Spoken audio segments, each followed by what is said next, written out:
On va ouvrir la parole de Dieu. On a chanté « Tu me relèves ». Chute et relèvement de David, et on pourrait dire chute et pardon de David aussi. Alors, dans 2 Samuel, chapitre 12, on va lire à partir du verset 1er au verset 14. L'Éternel envoya Nathan vers David, et David vint à lui. Et lui dit, il y avait dans une ville 2 hommes, l'un riche et l'autre pauvre. Le riche avait des brebis et des bœufs en très grand nombre. Le pauvre n'avait rien du tout qu'une petite brebis qu'il avait achetée, il la nourrissait et elle grandissait chez lui avec ses enfants. Elle mangeait de son pain, buvait dans sa coupe, dormait sur son sein et il la regardait comme sa fille. Est-ce que j'ai dit la référence? 2 Samuel, chapitre 12. Alors, un voyageur arriva chez l'homme riche, et le riche n'a pas voulu toucher à ses brebis ou à ses bœufs pour préparer un repas au voyageur qui était venu chez lui. Il a pris la brebis du pauvre et l'a prêtée pour l'homme qui était venu chez lui. La colère de David s'enflamma violemment contre cet homme. Et il dit à Nathan, l'Éternel est vivant, l'homme qui a fait cela mérite la mort. Et il rendra 4 brebis pour avoir commis cette action et pour avoir été sans pitié. Et Nathan dit à David, tuez cet homme-là. Ainsi parle l'Éternel, le Dieu d'Israël. Je t'ai oint pour roi sur Israël et je t'ai délivré de la main de Saül. Je t'ai mis en possession de la maison de ton maître, j'ai placé dans ton sein les femmes de ton maître, et je t'ai donné la maison d'Israël et de Juda. Et si cela eût été peu, j'y aurais encore ajouté. Pourquoi donc as-tu méprisé la parole de l'Éternel en faisant ce qui est mal à ses yeux? Tu as frappé de l'épée Uri, le Hétien. Tu as pris sa femme pour en faire ta femme. Et lui, tu l'as tué par l'épée des fils d'Ammon. Maintenant, l'épée ne s'éloignera jamais de ta maison, parce que tu m'as méprisé et que tu as pris la femme d'Uri, le Hétien, pour en faire ta femme. Ainsi parle l'Éternel. Voici, je vais faire sortir de ta maison le malheur contre toi, et je vais prendre sous tes yeux tes propres femmes pour les donner à un autre, qui couchera avec elles à la vue de ce soleil. Au verset 12, « Car tu as agi en secret, et moi, je ferai cela en présence de tout Israël et à la face du soleil. » David dit à Nathan, « J'ai péché contre l'Éternel. » Et Nathan dit à David, « L'Éternel pardonne ton péché. Tu ne mourras point.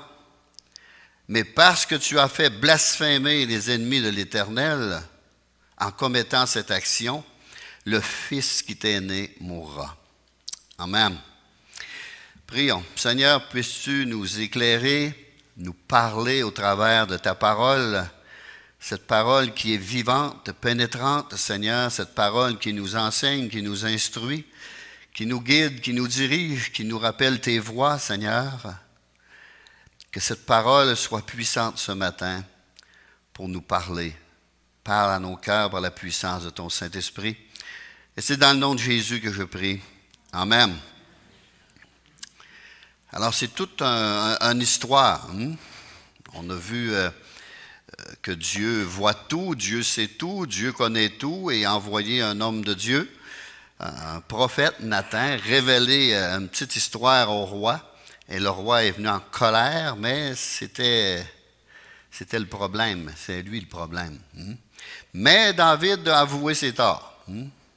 Et c'est pour ça que c'est écrit dans la Bible, c'est un homme selon le cœur de Dieu.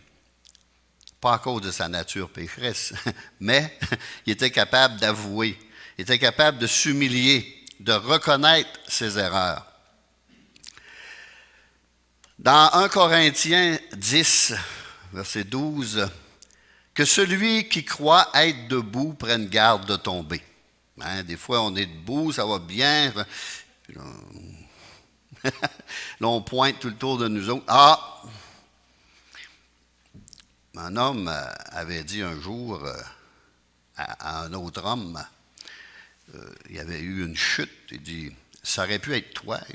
Il avait pointé du doigt, ça aurait pu être toi. Ça aurait pu être nous autres aussi dans cette histoire-là. Là. Mais dans Luc 22, 33 et 34, il y a l'histoire de Pierre aussi. Le Seigneur lui dit, Pierre, je suis prêt à aller avec toi et en prison et à la mort. Jésus lui dit, Pierre, je te le dis, le coq ne chantera pas aujourd'hui que tu m'aies nié 3 fois de me connaître. On appelle ça avoir un excès de confiance en soi. Ou s'appuyer sur la chair et compter sur ses propres forces. Vous savez que nos propres forces, ça vaut un gros zéro. On ne vaut rien. Sans moi, vous ne pouvez rien, a dit Jésus. Et même sans Dieu, on n'est pas grand-chose. Alors la chute commence par une pensée cachée dans le cœur. Et on va aller voir dans Jacques. Jacques qui l'explique très bien, cette pensée cachée. Jacques 1, verset 13. « Que personne, lorsqu'il est tenté, ne dise « c'est Dieu qui me tente ». Car Dieu ne peut être tenté par le mal et ne tente lui-même personne. Alors, il ne faut pas blâmer le Seigneur, il ne faut pas blâmer Dieu lorsqu'il y a une tentation. Mais chacun est tenté quand il est attiré et amorcé par sa propre convoitise. Pensez à quelqu'un qui va à la pêche, puis il y a un hameçon, puis il y a un verre au bout. Là. Le poisson, il ne peut pas résister. Il saute dessus, puis il vient d'être amorcé. Puis la convoitise, lorsqu'elle a conçu, enfante le péché. Et le péché étant consumé, produit la mort. Produit la mort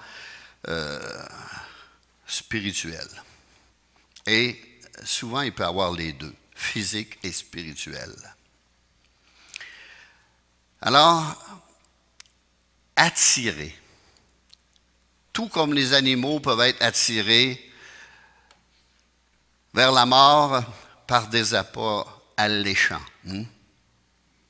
Et ça, on a tout un point faible dans notre vie, à quelque part. Tout le monde. Et Satan, lui, il sait c'est quoi ce point faible-là. Puis là, il va aller vous agacer sur ce point faible-là. Là, votre réaction vous appartient. La tentation offre de séduisantes promesses aussi, qui en réalité sont trompeuses et mauvaises. Ils sont fausses. Et ces promesses-là vont conduire à votre perte. Amorcer veut dire attraper ou capturer avec un appât. Tantôt, j'ai parlé d'hameçon. Par sa propre convoitise. Un désir puissant inscrit dans l'âme humaine qui l'incite à satisfaire les besoins de la chair. Puis on sait que la chair a des désirs contraires à ceux de l'esprit et l'esprit en a de contraires à la chair. Alors ça, c'est sa propre convoitise. La convoitise, elle revêt une forme différente pour chaque être humain. Le péché conduit à la mort. Le salaire du péché, c'est la mort. Mais, un mais, le don gratuit de Dieu, c'est la vie éternelle en Jésus-Christ. Alors, le chrétien qui tombe doit se relever mais se relever dans la repentance. Mais s'il tombe et demeure dans son péché, ce péché conduit à la mort spirituelle et même parfois, comme j'ai dit tantôt, physique. Prenons l'exemple de la chute du roi Saül. La chute de Saül eut des conséquences bien différentes que celles de David. Saül, c'était un orgueilleux, un désobéissant, qui n'était pas capable d'admettre ses fautes, ses erreurs. C'est tout le temps la faute du peuple. Hein, le peuple a demandé ça, le peuple a fait ci, puis il aimait être honoré. À un moment donné, il a dit, Samuel, viens puis honore-moi devant tout le monde. Il fut rejeté par Dieu. Dieu complètement. Mais le peuple de Dieu voulait un roi comme les autres nations. Et Dieu leur en a donné un selon leur propre cœur. Et ça a été le roi Saül. David était un homme selon le cœur de Dieu. Il nous a donné un autre roi, un pécheur aussi, mais selon le cœur de Dieu, capable d'admettre ses fautes, capable de demander pardon et d'avouer ses transgressions et de les délaisser aussi. Un autre exemple est le reniement de Pierre. N'eut pas le même aboutissement que celui de Judas. Pierre l'a pleuré amèrement. Il l'a pleuré, il l'a pleuré, il l'a pleuré, puis finalement, il a été relevé, Pierre. Judas, lui, est parti et se pendit. Alors, ce n'est pas la même chose. Judas, on peut dire qu'il s'est repenti devant les hommes, mais non devant Dieu. C'est pour ça. Alors, le chrétien peut glisser hors de la communion de Dieu, tout comme le Fils prodigue a fait. Jusqu'au jour où, étant rentré en lui-même, dit, « Je me lèverai et j'irai vers mon Père. Je lui dirai, mon Père, j'ai péché contre le ciel, contre Dieu, et contre toi. » Luc 15, 17, 18, pour ceux qui veulent la référence. On va aller maintenant dans Apocalypse, chapitre 2, versets 4 et 5. Ici, c'est Dieu qui parle à l'Église. « Ce que j'ai contre toi, c'est que tu as abandonné ton premier amour. Souviens-toi donc d'où tu es tombé, hein, où tu l'as perdu, ce premier amour-là. Tu as eu une chute à quelque part. Repens-toi et pratique tes premières œuvres. Sinon, je viendrai à toi et j'ôterai ton chandelier. » Le chandelier, c'est l'Esprit de Dieu de sa place, à moins que tu ne te repentes. À moins que tu ne te repentes, nous dit la parole de Dieu. Alors, besoin de repentance. Je ne suis pas meilleur qu'un autre. J'ai été fils prodigue dans ma vie. Je me suis éloigné de Dieu. Puis, comme j'ai déjà dit, ma relation n'était pas pareille quand j'étais revenu. J'ai dit, Seigneur, qu'est-ce qui se passe? Qu'est-ce qu'il y a? Ma relation était meilleure avant. Puis là, il y a comme un blocage. C'est jamais la faute du Seigneur, là. C'est la nôtre. Moi, j'ai délaissé Dieu, puis j'ai été vers le Dieu de ce monde. Je n'ai pas été vers les idoles, les statues, puis d'autres dieux, mais j'ai été vers les choses du monde qui m'ont attiré fortement. À un moment donné, ça m'a conduit à ma perte. Alors, je me suis écrié à Dieu, je me suis repenti, avec la grâce de Dieu. Je suis revenu, mais ma relation n'était pas pareille. C'était pas pareil. Puis je m'en rendais compte que c'était pas pareil. C'était moins fort, c'était moins intime, c'était moins personnel. Puis un jour, j'ai demandé à Dieu, c'est quoi? C'est quoi? Parce que Dieu est capable de nous répondre. Puis j'ai rentré à l'église ici, un dimanche matin, là, pas ici, mais semblable, parce qu'il y avait des chrétiens qui louaient et qui adoraient Dieu. Puis il y a eu une prophétie Une personne qui a ouvert la bouche, il dit, ce que j'ai contre toi, c'est assez direct, là, c'est que tu as abandonné ton premier amour. Wow! Ça m'a traversé bord en bord. Mais là, ça continuait. C'était les mêmes versets qui ont été cités par cœur. Oh, mais là, après ça, j'ai dit, bon, ça ne doit pas être à moi, ça doit parler à un autre, ça parle à l'Église. C'est toute l'Église entière. Là. Mais moi, je lisais toujours à la suite. J'étais rendu à lire dans Apocalypse chapitre 2 avant de me coucher. Je lisais toujours avant de me coucher. J'aime ça, méditer la nuit, la parole de Dieu. Là, j'ai relu ça. C'était à moi, c'était ma réponse. Là, j'ai vu ma réponse. Là, il dit, Seigneur, il faut qu'on parle. Il faut qu'on parle. Moi, je me suis éloigné de toi. J'ai revenu pour mon bien-être personnel. J'étais pas mal mieux avec toi qu'avec un autre. Mais j'étais très égoïste. Je n'ai jamais pensé que je pouvais avoir brisé et blessé le cœur de Dieu. Je n'ai jamais pensé à ça, moi, là. Puis le Seigneur a fallu qu'il m'ouvre les yeux sur cela. Puis lorsque le Seigneur m'a ouvert les yeux, j'ai compris. Ah, on est donc bien égoïste. On est donc bien égoïste. On pense juste à nous et notre bien-être.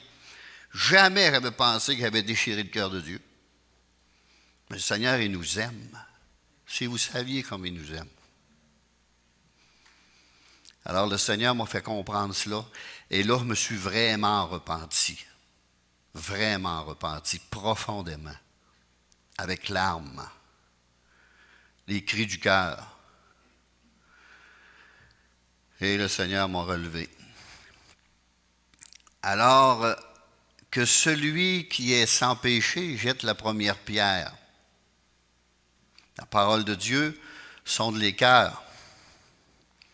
Dans Hébreux 4, Hébreux chapitre 4, versets 12 et 13, « Car la parole de Dieu est vivante et efficace, plus tranchante qu'une épée à deux tranchants, ou quelconque à deux tranchants, pénétrant jusqu'à partager âme et esprit, jointure et moelle, elle juge les sentiments et les pensées du cœur. Nulle créature n'est cachée devant lui, mais tout est nu et découvert, et à découvert aux yeux de celui à qui nous devons rendre compte. »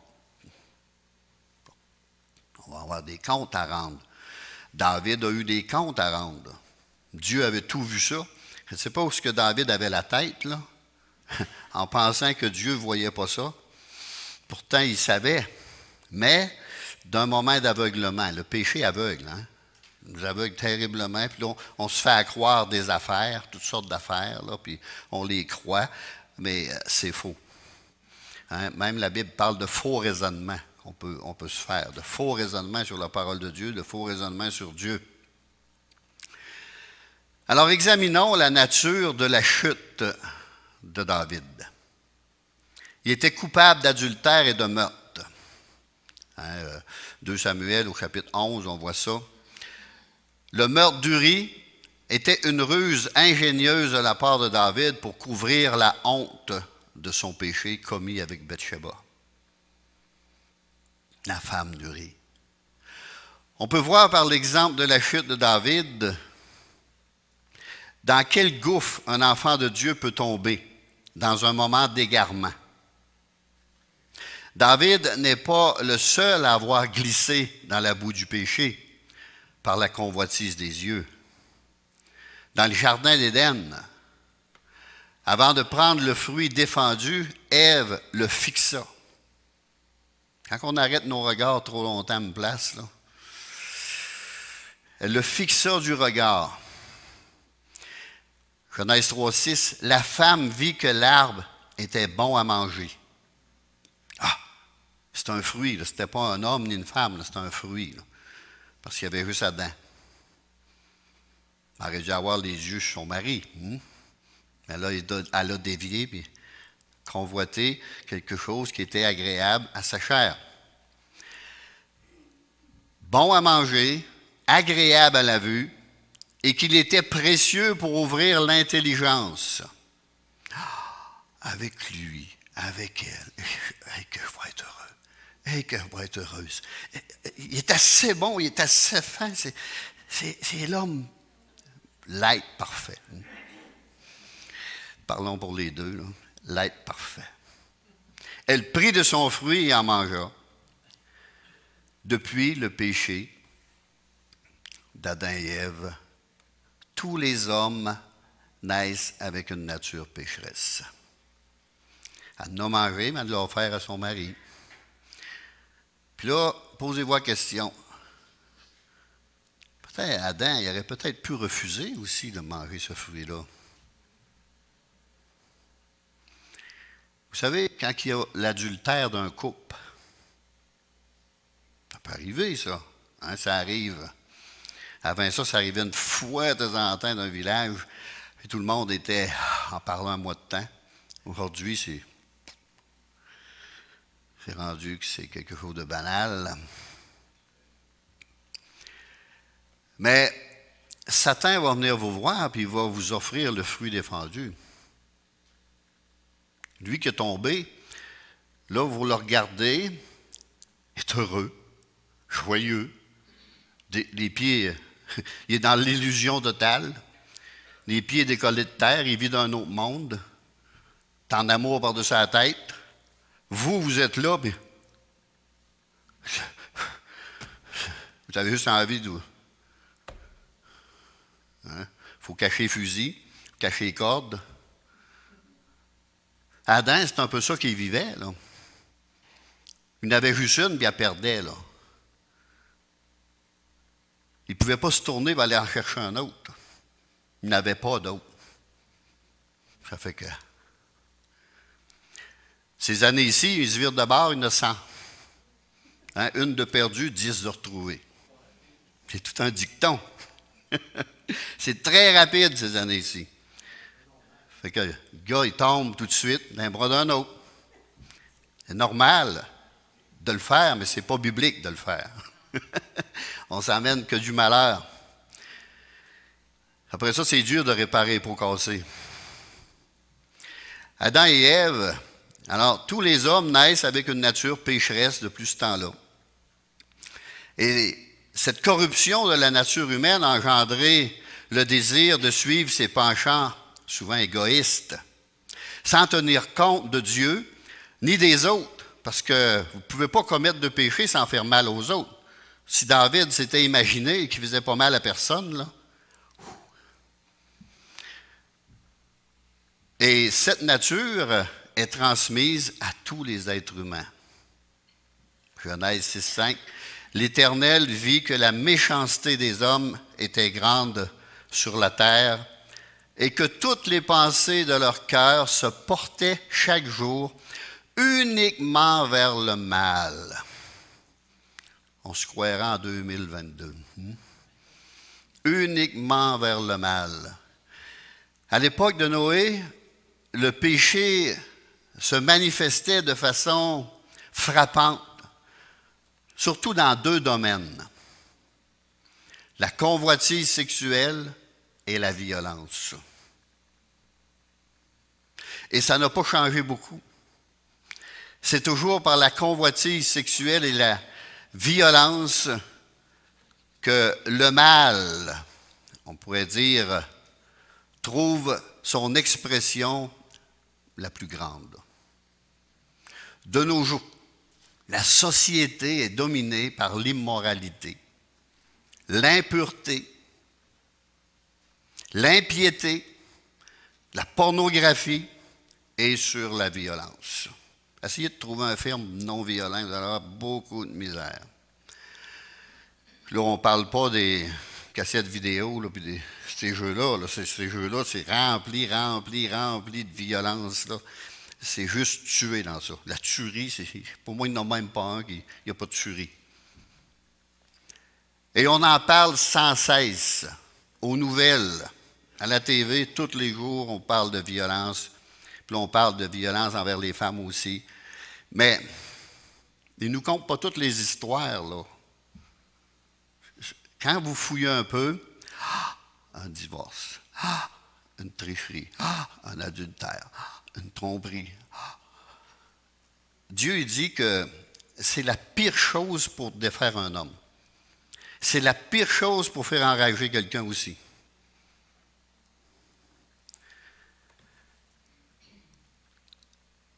On a un sévère avertissement de la part de Jésus dans Matthieu 5. On va le voir dans Matthieu chapitre 5.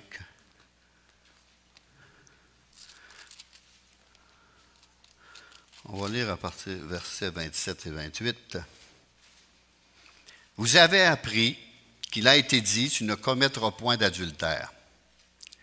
Mais moi, je vous dis que quiconque regarde une femme pour la convoiter ou vice-versa, a déjà commis un adultère avec elle dans son cœur. C'est déjà fait. Ici, il dit, si ton œil droit est pour toi une occasion de chute, arrache-le et jette-le loin de toi. Car il est avantageux pour toi qu'un seul de tes membres périsse, que tout le corps entier ne soit pas jeté dans la géhenne. Ça veut dire, Seigneur, délivre-moi. Arrache ça de ma vie. Enlève ça de ma vie, Seigneur. Je ne veux pas. Je ne veux pas. Vaut mieux rentrer infirme que de ne pas rentrer. Ce que Jésus condamne, ce n'est pas une pensée impure que Satan peut nous inspirer pour un court instant. On peut être dans l'assemblée, on peut être partout, puis là, un flash vient. C'est pas ça, là. Ça, c'est Satan qui il dépose une pensée à la porte de notre cœur, puis il veut qu'on la nourrisse, là. Hein, un peu comme un bébé qui pleure l'autre bord, puis il veut qu'on ouvre la porte pour le prendre, là. Ne touchez pas à ça.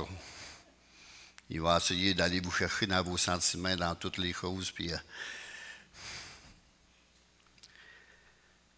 c'est la pensée que le Seigneur condamne ou le désir impur que la personne choisit délibérément ou librement d'entretenir.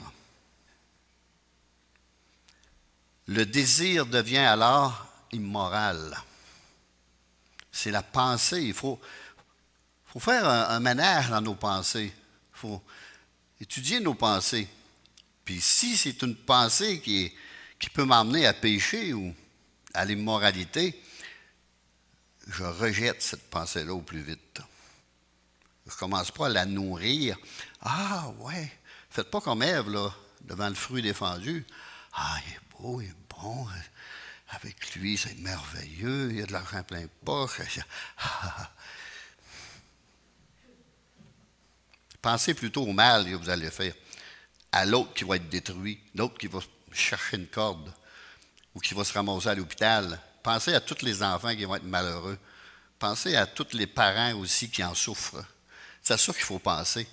Péché, là, quand vous l'examinez à la loupe, là, il est très laid. Très laid. Il est laid terriblement, le péché. Il n'y a rien de bon dans le péché. C'est juste du mal. David aurait dû rejeter cette pensée immédiatement. Tout de suite, il aurait dû la rejeter. Mais non, il a commencé à la nourrir. Job 31:1. J'avais fait un pacte avec mes yeux. Je ne permettrai pas à mes yeux de regarder n'importe quoi, de convoiter n'importe quoi. Alors, aussitôt qu'on sait que c'est défendu, si vous vous tenez dans le jardin du diable, vous allez probablement manger les fruits du diable. Mais si vous vous tenez dans le jardin de Dieu, vous allez manger les fruits de Dieu. Voyons maintenant le fruit de la chute de David. Dans 2 Samuel 12, 14, « Parce que tu as fait blasphémer les ennemis de l'Éternel. » Oh, tu as fait blasphémer les païens, les ennemis de l'Éternel, en commettant cette action. Le fils qui t'est né mourra. Il y a eu un jugement. Puis Dieu n'a pas changé d'idée. Même si David a cherché la face de Dieu dans le jeûne, la prière, puis tout, Dieu n'a pas changé d'idée. Il y a des conséquences au péché. Même L'Aaron s'est retrouvé à la croix, mort. Même lui qui s'est repenti. Parce qu'il fallait qu'il paye sa dette à la société aussi. Il avait fait du mal. Il avait tué. Il avait enlevé la vie de quelqu'un. Il avait dérangé dans une famille énormément. Alors, c'était quelque chose de grave. Alors ici, le mariage de David avec Bathsheba, avant la naissance de l'enfant, ne couvrit pas la faute de ce péché aux yeux de Dieu. Oui, David l'a marié après, tout, mais ça n'a pas couvert la faute, là. Ça, là, c'est supposé nous servir d'exemple, la parole de Dieu. Hein, c'est l'expérience de d'autres, puis on voit où ils ont abouti. Puis si on pense on n'aboutira pas à la même place, on se trompe. Parce que la parole de Dieu ne se trompe pas. 2 Samuel 11, 27b. Elle devint sa femme et lui enfanta un fils. Puis, ce que David avait fait déplut à l'Éternel. 2 Samuel 11, verset 2, verset 4, on va le lire. Un soir, David se leva de sa couche, de son lit, et comme il se promenait sur le toit de la maison royale, il aperçut de là une femme qui se baignait et qui était très belle de figure. David fit demander qui était cette femme, et on lui dit, n'est-ce pas Bathsheba, fille d'Éliam? Éliam, ça c'était le bras droit de David. C'était le grand-père de cette fille-là. C'est une histoire de famille. Et aussi la femme d'Uri, le Hétien. Et David envoya les gens pour la chercher. Elle vint vers lui et il coucha avec elle. Après s'être purifiée de sa souillure, elle retourna dans sa maison. Elle aussi, elle a transgressé. Hein? C'est pas écrit à nulle part qu'elle s'est débattue puis que ça a fini par un viol. À nulle part, c'est écrit ça, là. Mais David, ici, a transgressé le 6e commandement de Dieu. Parce que dans ce temps-là, il marchait avec les commandements. Il a transgressé aussi le 7e, le 8e, le 9e et le 10e commandement de Dieu. Le péché n'est jamais seul, c'est toujours une chaîne. Ça s'enchaîne, ça. Un péché n'est jamais seul. Dites-vous ça. Les 10 commandements sont dans Exode 20. David était le roi d'Israël et c'était lui qui était chargé de faire régner la justice et la droiture. Dans 2 Samuel 8,15, David régna sur Israël et faisait droit et justice à tout son peuple. C'est pour là que Nathan s'est présenté avec une cause. Il dit, David, tu vas juger ça. La rage, puis, voyez-vous, 2 côtés à une médaille. Alors, quelle tristesse lorsque le comportement d'un serviteur de Dieu, comme David, remplit la bouche de ses ennemis contre lui et contre sa cause, la cause de Dieu. Parfois, les méfaits des chrétiens donnent à l'ennemi une occasion de blasphémer le saint nom de Dieu. Et ici, c'était le cas. Dans Ézéchiel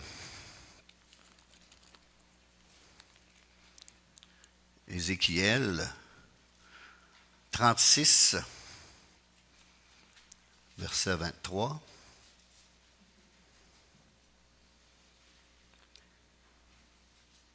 Je sanctifierai mon grand nom, qui a été profané parmi les nations, que vous avez profané au milieu d'elles.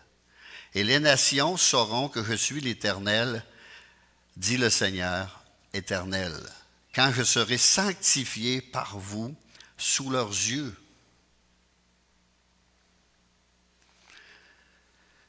Oui, on est dans l'Ancien, mais on peut aller dans le Nouveau Testament aussi. Dans Romains chapitre 2, verset 24, « Car le nom de Dieu est à cause de vous blasphémé parmi les païens. » Parmi les païens, le nom de Dieu est à cause de vous blasphémé à cause de leur mauvaise conduite.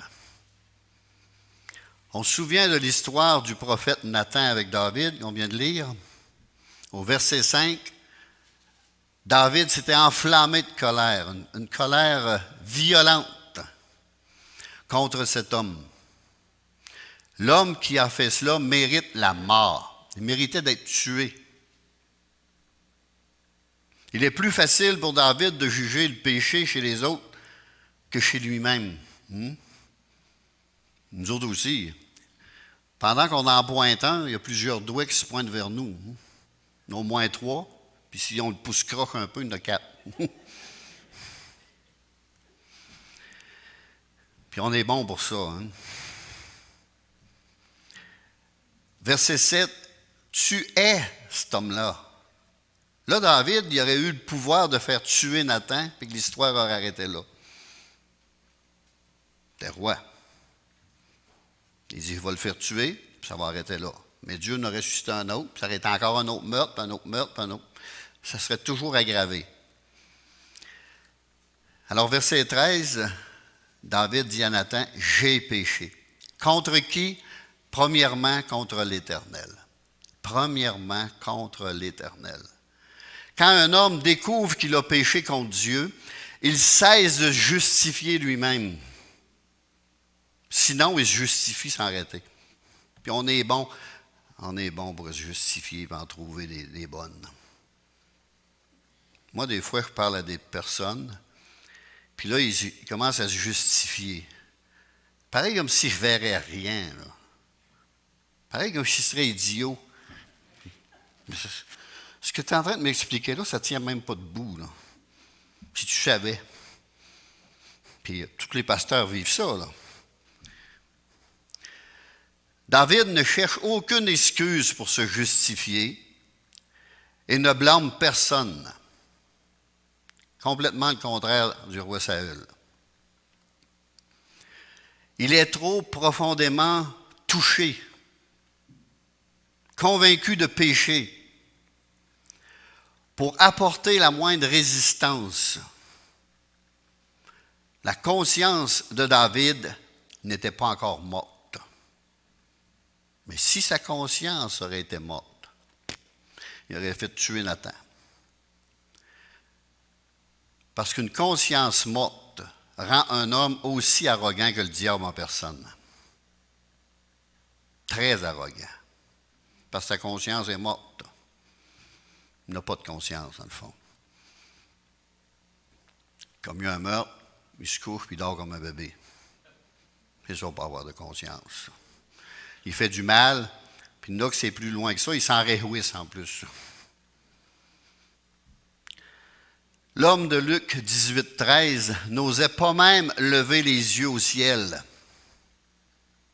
mais se frappant la poitrine en disant « Ô Dieu, sois apaisé envers moi qui suis un pécheur. » Cet homme était pleinement conscient de son péché et de sa culpabilité. Dans une attitude de repentance sincère, il s'est détourné de son péché pour se donner à Dieu afin de trouver en lui pardon et miséricorde. Et c'est comme ça que tout enfant de Dieu doit agir.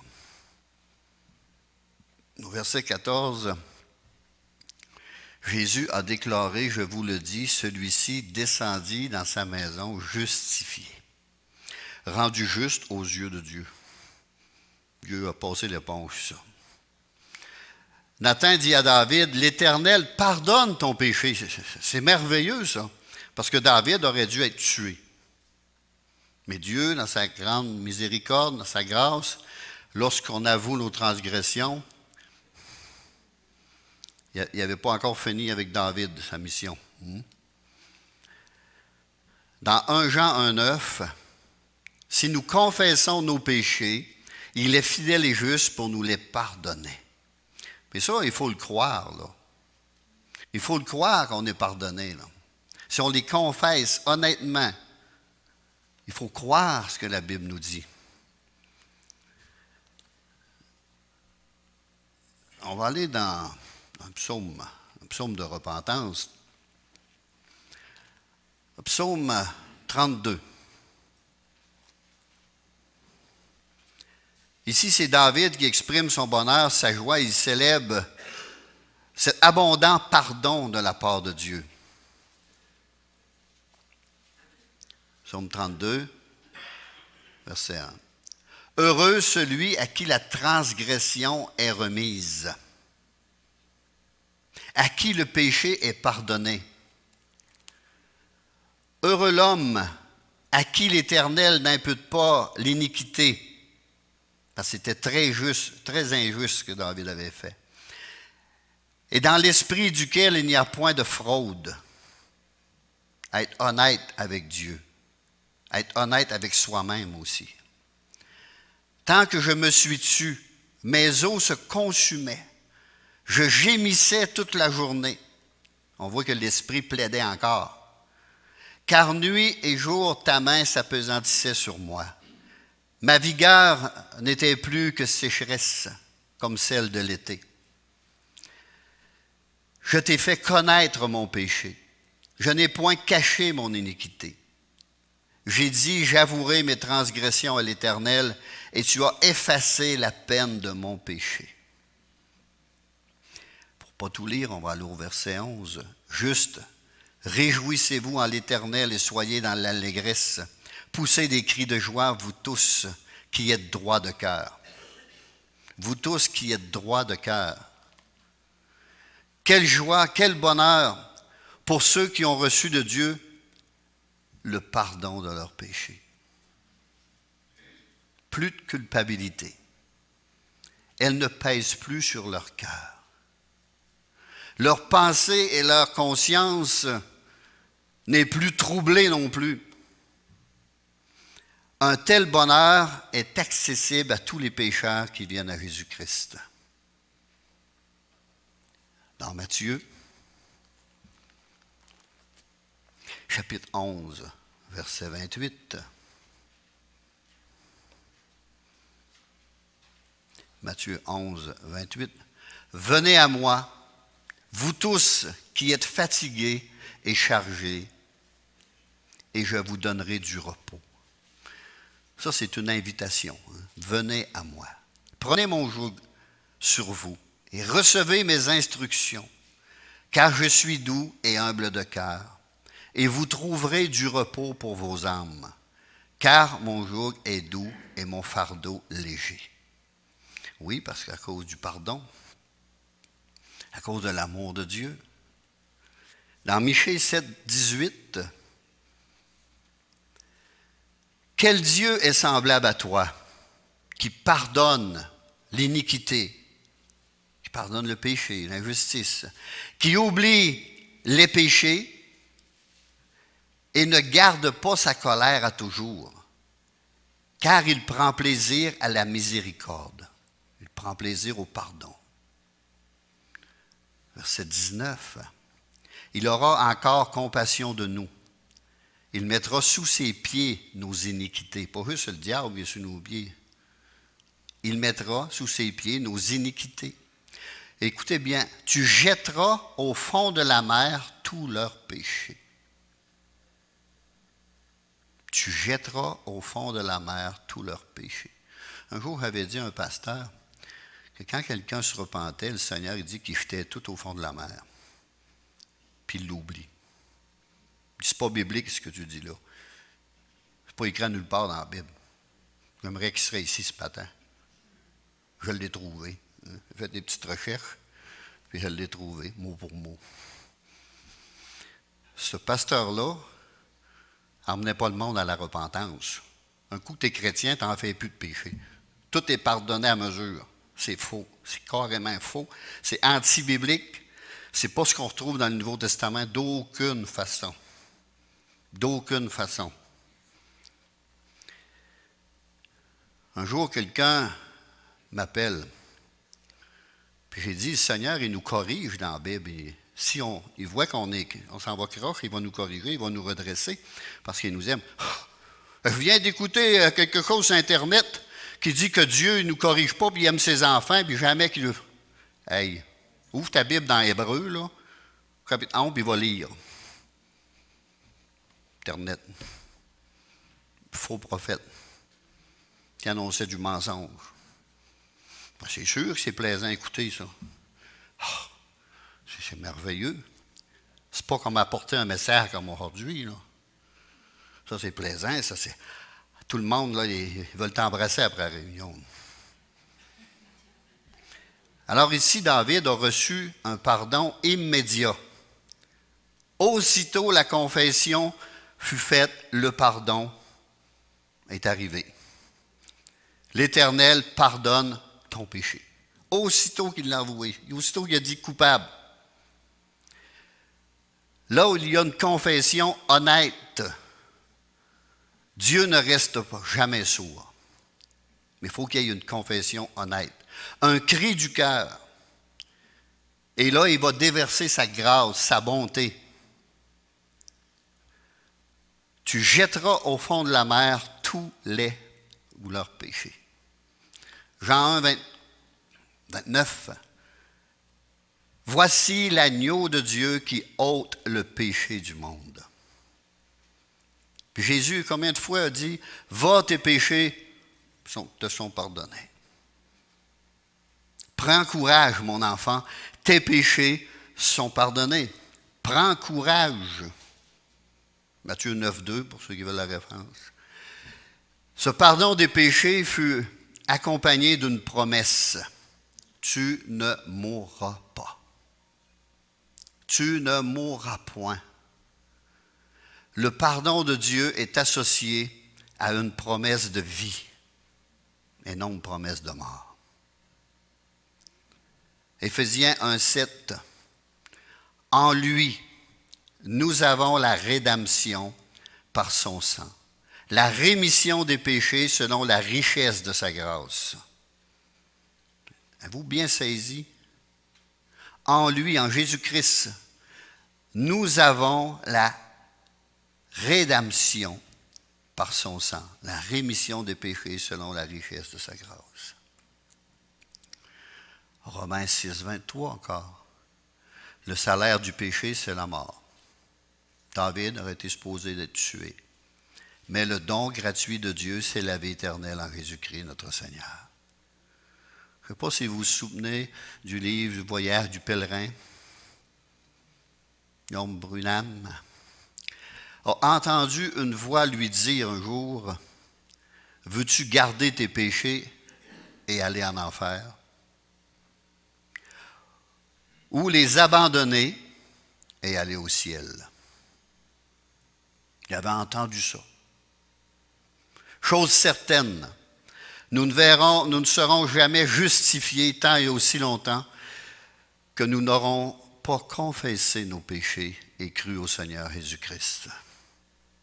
Ça, c'est sûr et certain. Parce qu'il y a juste lui qui peut enlever le péché du monde. Il est venu pour nous sauver, non pour nous perdre, mais pour nous sauver.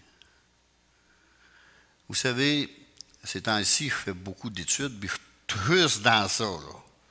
J'essaie de trouver d'autres choses, mais ça ne sera pas. Tout ce que je touche, tout ce que je lis, est sur ça. Puis là, j'étudie la vie de Joseph avec la femme de Potiphar. Joseph a dit, « Comment ferais-je un aussi grand mal et pécherais-je contre Dieu? » On peut dire que Joseph avait la crainte de Dieu. Genèse 39, 9. Il avait la crainte de son Dieu. Puis il faut l'avoir, la crainte de Dieu. Comment qu'il y en a qui sont dans les églises chrétiennes, ils n'ont aucune crainte de Dieu?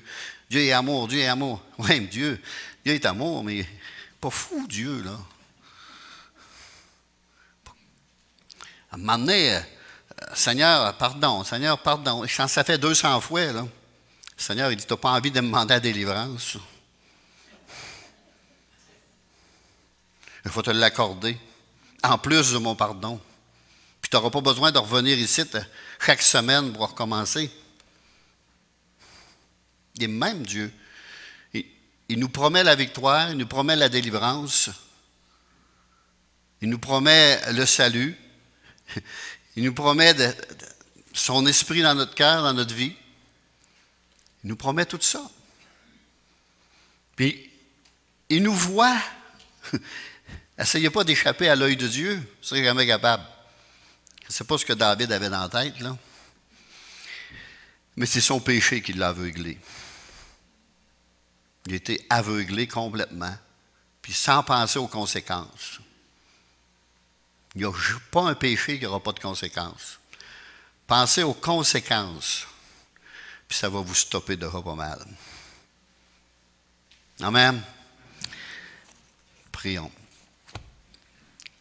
Seigneur, nous sommes placés devant toi et devant ta parole ce matin.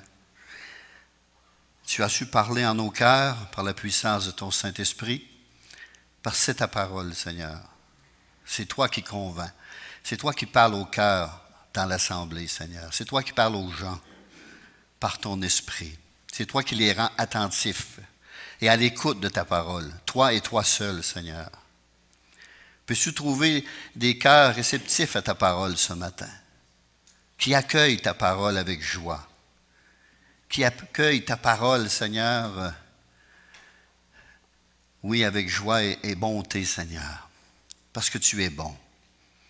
Tu es bon. Lis dans les cœurs ce matin, Seigneur. Tu lis dans les cœurs.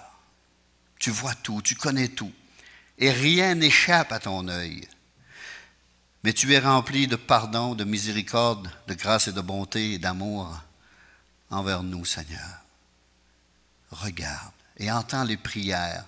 Entends les cris qui montent vers toi ce matin, Seigneur, à cause de ta parole, à cause de ce qu'ils ont entendu de ta parole. Il y en a qui implorent ton pardon, Seigneur, et tu leur accordes. Tu leur accordes dans ta parole parce que ta parole est vraie, et tu leur dis, il suffit de croire. Tu les laves, Seigneur. Il y a des personnes qui t'implorent pour la délivrance et la victoire ce matin, sur des mauvaises habitudes, sur des convoitises charnelles. Il y en a qui sont appâtés, Seigneur, ce matin. L'appât est là devant leurs yeux. Ils ont envie juste de sauter sur cet appât, Seigneur. Mais tu as ouvert les yeux ce matin.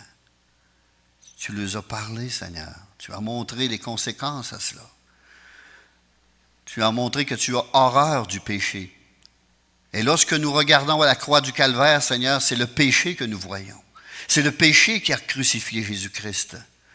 C'est le péché qui a giflé, percé les mains et les pieds à cause du péché, Seigneur. Jésus est venu nous en délivrer, nous en libérer par son sang précieux qui a coulé à la croix du Calvaire. Seigneur, tu connais les cœurs, tu entends les cris, tu vois les prières qui montent vers toi en ce moment. Merci, Seigneur, pour ton pardon. Merci pour tes délivrances. Merci pour tes guérisons. Merci pour tes victoires. Ô précieux Jésus, merci pour tout ce que tu es, tout ce que tu fais, tout ce que tu feras. Merci pour toi. Nous t'aimons toi. Et lorsque nous te chantons pas aux autres, mais nous chantons à toi, Seigneur. Nous ne chantons pas pour être entendus et écoutés des autres dans l'assemblée. Nous te chantons à toi, Seigneur. Parce que tu connais nos cœurs. Tu regardes au cœur. Et tu aimes tes enfants, Seigneur. Tu veux les instruire et les enseigner aussi. Montrer quel Dieu tu es. Oui, tu es un Dieu d'amour, un Dieu de tendresse, un Dieu de miséricorde et de compassion, qui a souffert, qui est venu sur cette croix. Tu as été tenté au même niveau que nous, mais tu as résisté, Seigneur. Tu as résisté. Et Joseph a résisté, Seigneur. Il a même fui lorsqu'il a vu la tentation, Seigneur. Il a fui. Et nous devons fuir, parce que Satan est comme un lion rugissant, cherchant qui il dévorera. Fuyez, nous dit la parole de Dieu. Donne-nous cette force, cette volonté de fuir et de t'implorer, Seigneur. De t'implorer, de te chanter, de te louer, de te glorifier au lieu de tomber dans le péché, Seigneur. Qu'on puisse tomber sur nos genoux et implorer ta grâce, ton amour. Merci, Jésus. Merci. Que Dieu vous bénisse. Saluez-vous les uns les autres. La paix de Dieu vous accompagne, ainsi que son amour.